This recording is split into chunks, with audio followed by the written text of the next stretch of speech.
All right, guys, welcome back. I just got back from some training stuff for the union, and I was walking back behind the garage and brushed up against my car, and some of my shirt grabbed a hold of a spot on it, and well, found something I didn't really want to find, and it was where some bondo was placed on it, where there's some dents in the quarter, and it's the spot in between the door glass and the back glass, and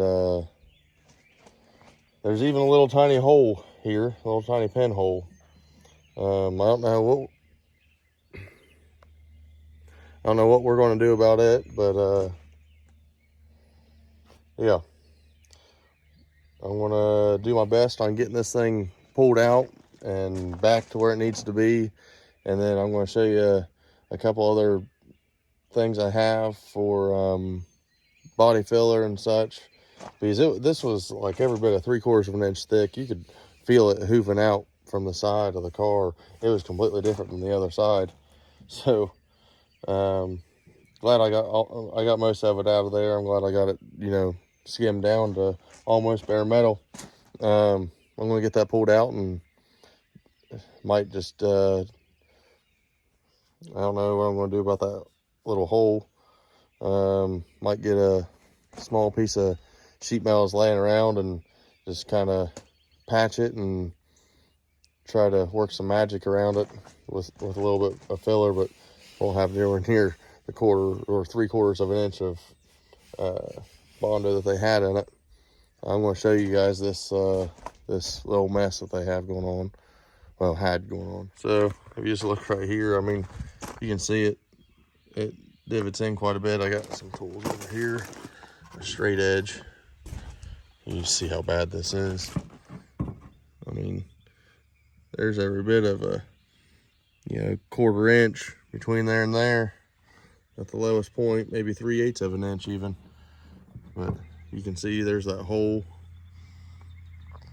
and it's like somebody took a hammer to it.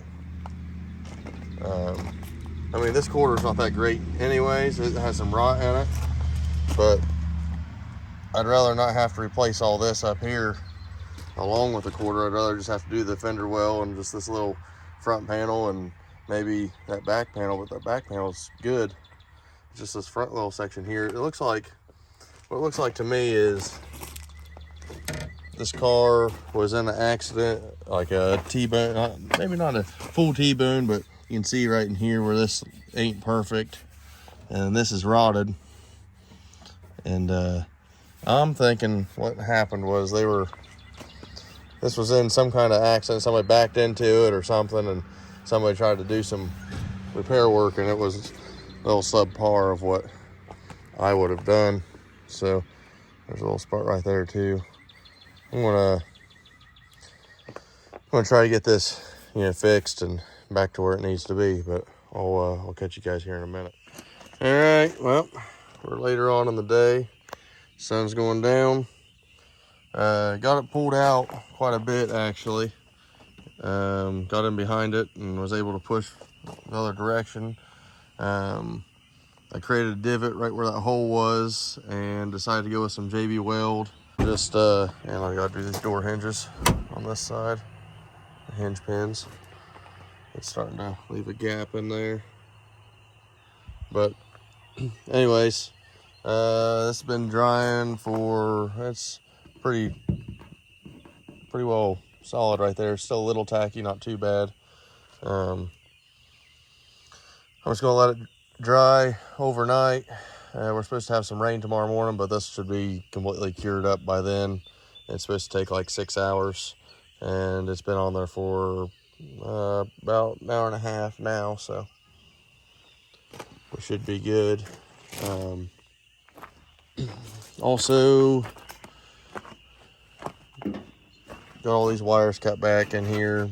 That's going to be removed here before too long. I just was tired of having to move them around all the time and just cut them a little bit shorter. They're already spliced in multiple different times anyways. But got the new brake booster in. It's looking good. I messed up when I made the bracket and made it upside down, but it's vacuum. It doesn't really matter. I think I'm gonna run the hose back through here, and then it's completely hidden away, and it might look a little bit better. I don't know. I'm hoping it does. That's what we're gonna say anyways. And then moving up here to where the radiator's at, I went ahead and took the electric fan off the front because that was one of my biggest issues with overheating. And I was looking in here, I realized how much room I have to be able to run an intercooler when I do go to turbos. It'll probably just poke a hole somewhere in the front core support and run the piping through there. But other than that, we're pretty good. I'm going to move the battery to the trunk. So I'm going to take out that battery tray, and I'm probably going to move this overflow and mount it a little bit better somewhere in here. I'm wanting to have the cap somewhere, you know, kind of close. So thinking about building something to be able to weld onto this bar and then have it bolt down somewhere in there, hopefully down here onto this spot.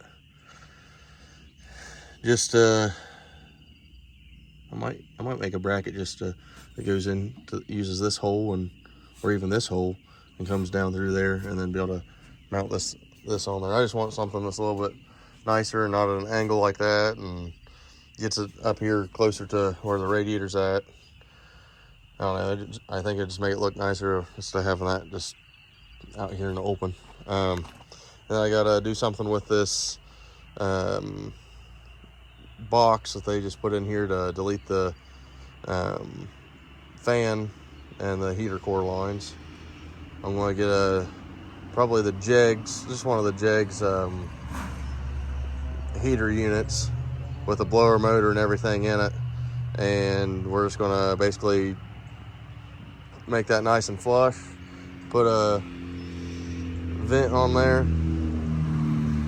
put a vent like probably somewhere in here, and just run the heater core lines in through the firewall, and just do that instead of having to go with the factory GM one, because I'm not running any of the GM controls on the inside.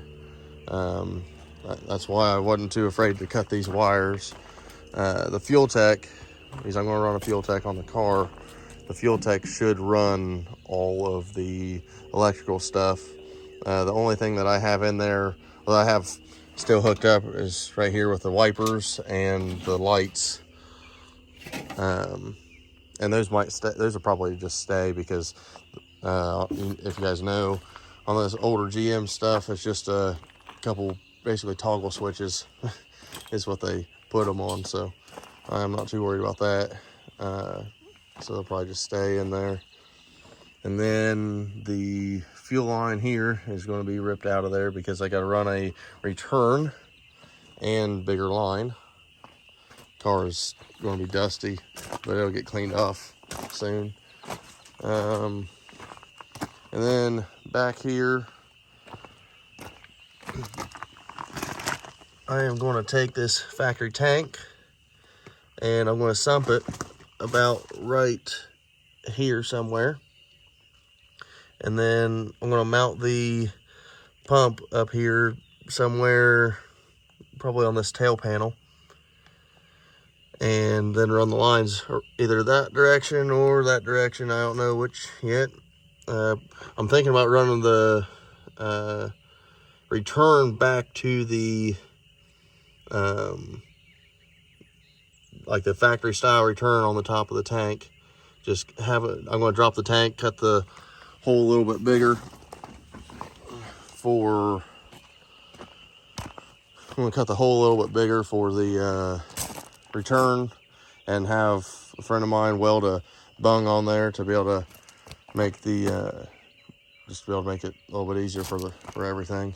He's took the engine, both the engine for this and the engine for the S10, up to Circleville to Tim Spalding, he's going to do a 408 stroker for the Camaro, and I don't know exactly what the plans are with the S10. I know he's getting different rods, obviously, and different pistons, but I don't know if he's having it bored over, just factory bore, or what's going on there.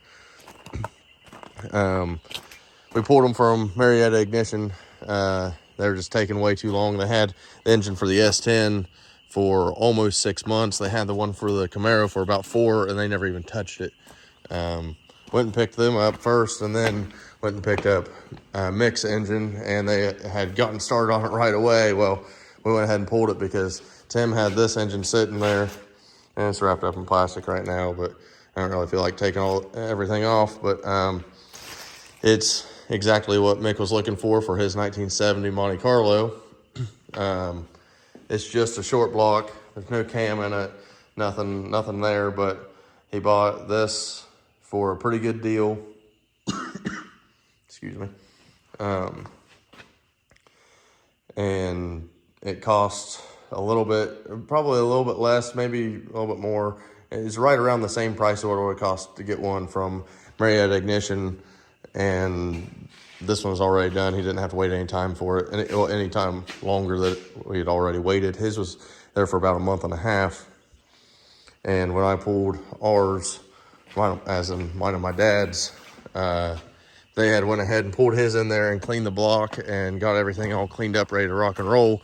And we went and pulled it and paid them for their time, but it's aggravating when they let some stuff sit there forever, and then all of a sudden when you go and pull some stuff that's been sitting there forever, they want to get started on the stuff that's been sitting there for a month and a half. But anyways, that's enough of my rambling. But yeah, that's basically it for this video. Didn't get a whole lot done. I'm gonna start on the next video when I go to start putting a little bit of filler in on that and sanding that JB Weld down, and just painting it back to the Rust-Oleum high performance black that it was before. So like I said, the engine, it should be back in about a month. That's a different turnaround than that's where I should have went to begin with. But if you guys want, I'll leave his information down in the description below. You guys can check out his stuff. He does transmissions, engines. He has a dyno there. He can do tuning and all kinds of stuff. He's a pretty good dude. He's straightforward. If you're going to talk to him about anything, be serious about it. He's not going to hold anything for you. If you want it, you better go get it now. Just plain and simple, he's a straight shooting dude. He's not gonna beat around the bush and play anybody's games. But he also knows what he's talking about. He can do transmissions as well. That's where we're going to end up taking both of our transmissions to, the Turbo 400 for the S10 and the 4L80 for this, and have them done there. He used to do rear ends. He's kind of cutting down on them until he can get a little more help in there, I would assume, because we asked him about the 8.8 for the S10, and he said, no, I'm just mostly doing engines and transmissions. I'm too swamped right now. I fully understand it can get that way, but at least he can say no when he knows when he's getting to the point of having too much stuff. But anyways, if you guys would, just like, share, subscribe, tell a friend, leave a comment down below.